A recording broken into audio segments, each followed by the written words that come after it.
তো প্রশ্ন কিভাবে আসবে? হ্যাঁ, প্রশ্নটা কেমন আসবে মনে করো যে সত্য সারণী ব্যবহার করে এখান থেকে প্রশ্ন কেমন আসবে? প্রশ্ন সত্য সারণী ব্যবহার করে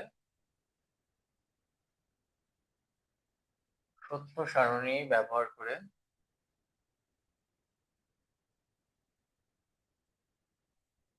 প্রদত্ত বচনাকারটি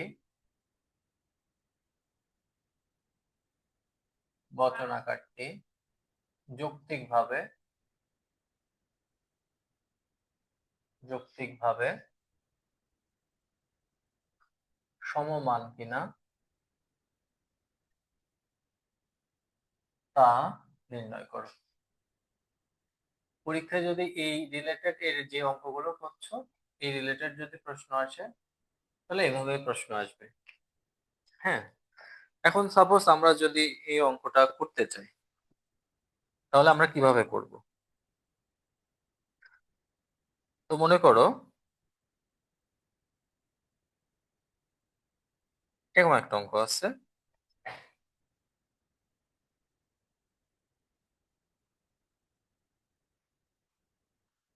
মনে করো এরকম অঙ্ক আছে, নেগেশন। সাপোজ নেগেশন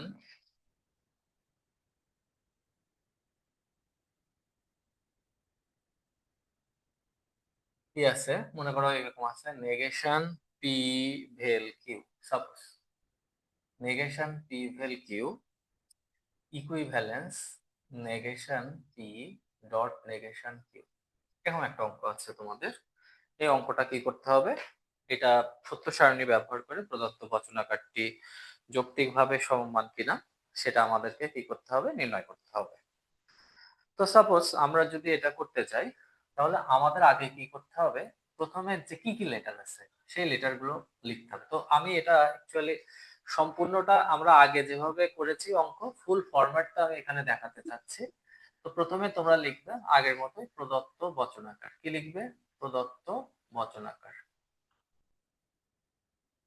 প্রদত্ত বচনাকার, হ্যাঁ। তারপরে তুমি কি লিখবে? সে আগের মতোই এখানে উপাদান বচন বর্ণের সংখ্যা, এখানে উপাদান বচন বর্ণের সংখ্যা, এখানে উপাদান বচন বর্ণের সংখ্যা দুটি। অতএব সারণীর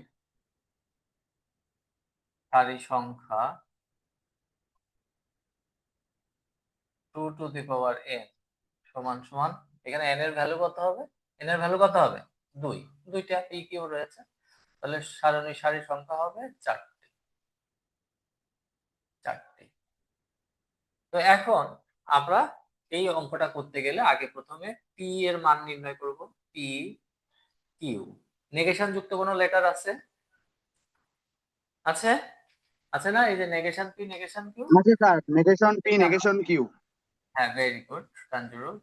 নেগেশন পি নেগেশন কিউ। এখন দেখো আমাদের, আমরা যেমন পি এর নেগেশন পি এর মান বের করতে হলে পি এর মান যা হয় নেগেশন পি এর মান তার বিপরীত হয়। ঠিক একই ভাবে নেগেশন পি ভেল কিউ এর মান বের করতে হলে আগে আমার কার মান পি বের ভেল করতে কিউ, হবে? পি আগে ভেল কিউর রাইট, মান। P vel Q, exactly you are right. P vel Q এর মানটা আগে বের করে নিতে হবে। তাহলে আমরা বাম পাশে রয়েছে নেগেশন পি ভেল কিউ, তো আগে আমরা এট ফার্স্ট আমরা পি ভেল কিউ এর মানটা বের করব, তারপরে যেটা করব সেটা হচ্ছে নেগেশন পি ভেল কিউ।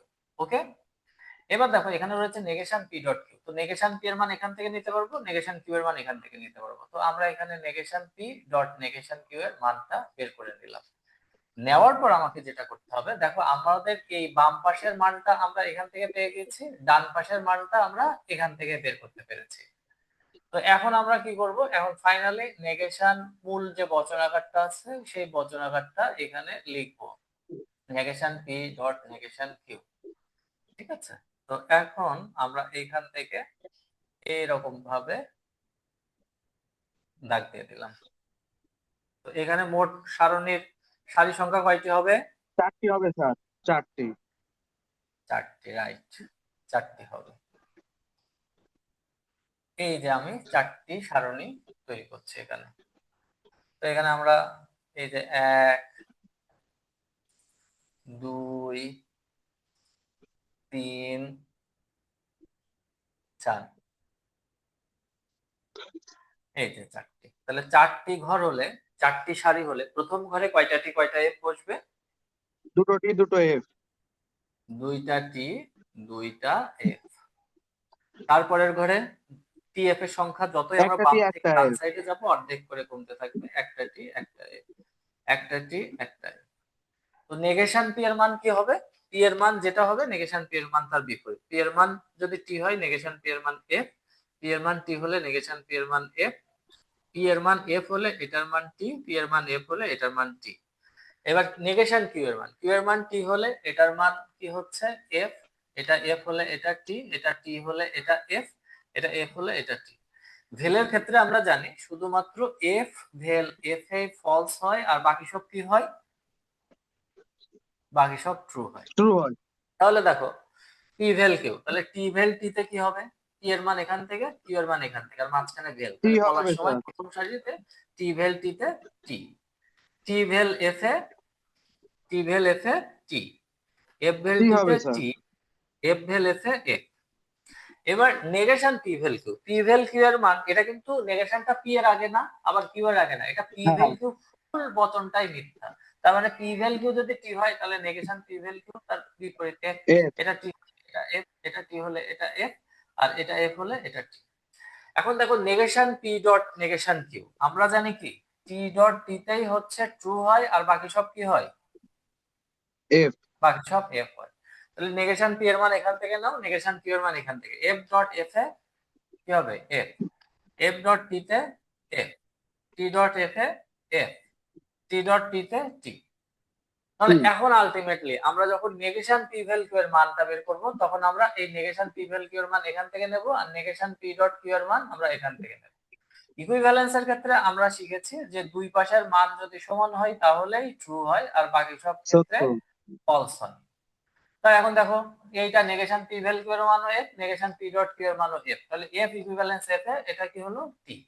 আবার এফ ইকুইভ্যালেন্স এফ এ দুই পাশের মান একই, তাহলে টি হলো, এ পাশেও দুই পাশের মান একই, টি হলো, এ পাশেও দুই পাশের মান একই, তাহলে টি হলো। আমার কথা কি বুঝতে পেরেছো? তাহলে সবগুলো কি হয়েছে? সবগুলো কি হয়েছে বলো? সমমান। সমমান স্যার। সবগুলো সত্য হয়েছে। তাহলে এক্ষেত্রে আমরা কি লিখবো? এখন আমরা লিখবো এখানে একটা ব্যাখ্যা লিখতে হবে আগেরটার মতোই। এখানে একটা ব্যাখ্যা লিখতে হবে, পরীক্ষার খাতাতে যখন লিখবে তখন একটা ব্যাখ্যা লিখবে। ব্যাখ্যাটা কি?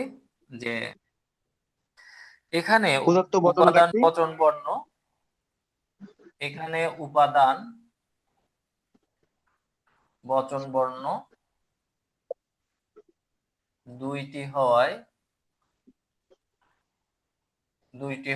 সারণীর সারি সংখ্যা হয়েছে চারটি। চারটি সারিতে চারটি সারিতে সম্ভাব্য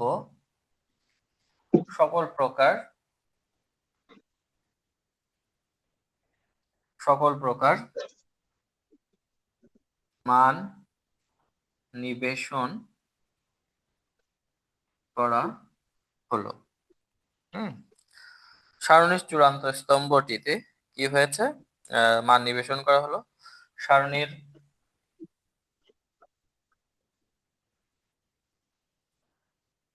চূড়ান্ত স্তম্ভটি শত সত্য হয়েছে। অতএব প্রদত্ত বচনাকারটি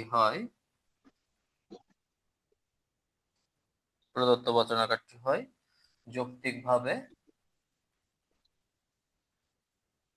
যৌক্তিকভাবে সমমান। তো এখানে যে জিনিসটা সে আগেরটার মতোই সমস্ত কিছুই, জাস্ট তুমি লিখবা একদম শেষে সারণীর চূড়ান্ত স্তম্ভটি যদি শত সত্য হয় তাহলে প্রদত্ত বচনাকারটি যৌক্তিকভাবে সমমান। আর শত সত্য না হলে যদি সবগুলো এফ হতো বা টি এফ হতো তাহলে তুমি লিখবা সারণীর চূড়ান্ত স্তম্ভটি শত সত্য হয় নাই। যদি এখানে ধরো সাপোজ এখানে একটা এফ চলে এসেছে, তখন তুমি লিখবে, এটা অনির্দিষ্ট মান লিখবে না, তখন তুমি লিখবে সারণীর চূড়ান্ত স্তম্ভটি শত সত্য হয়েছে জায়গায় লিখবে হয়নি, অতএব প্রদত্ত বচনাকারটি যৌক্তিকভাবে সমমান নয়। আর যদি সবগুলো সত্য হয় তাহলে লিখবা শত সত্য হয়েছে, অতএব বচনাকারটি যৌক্তিকভাবে সমমান। আর যদি শত সত্য ছাড়া অনির্দিষ্ট মান বা শত মিথ্যা হয় তাহলে লিখবা যে শত সত্য হয় নাই। অনির্দিষ্ট মান বা শত মিথ্যা লেখার দরকার নেই, তোমরা লিখবা হয়নি। হ্যাঁ, তখন লিখবা যে শত সত্য হয় না, অতএব প্রদত্ত বচনাকারটি হয় যৌক্তিকভাবে সমমান। আমার কথা কি বুঝতে পেরেছো? সবাই কি বুঝতে পেরেছো কিভাবে লিখতে হ্যাঁ হবে? স্যার। হ্যাঁ স্যার।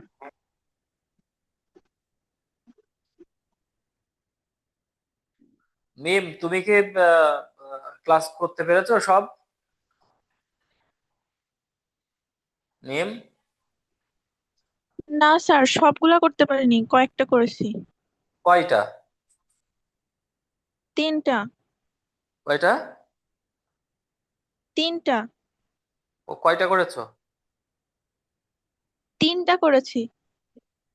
ও আচ্ছা, আজকের ক্লাসটা করো আর তারপরে তো আগামীকাল শুক্র শনি 2 দিন টাইম পাবে, আবার রবিবার পাবে, এর মধ্যে ক্লাসগুলো কমপ্লিট করে ফেলবে।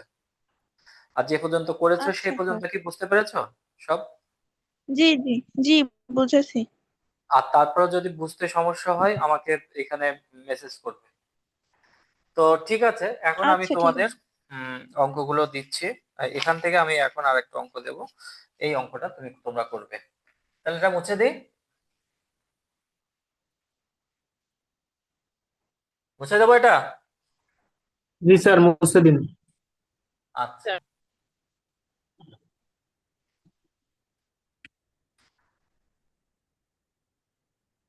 তো মনে করো এখানে negation P dot Q equivalence negation P vel negation Q.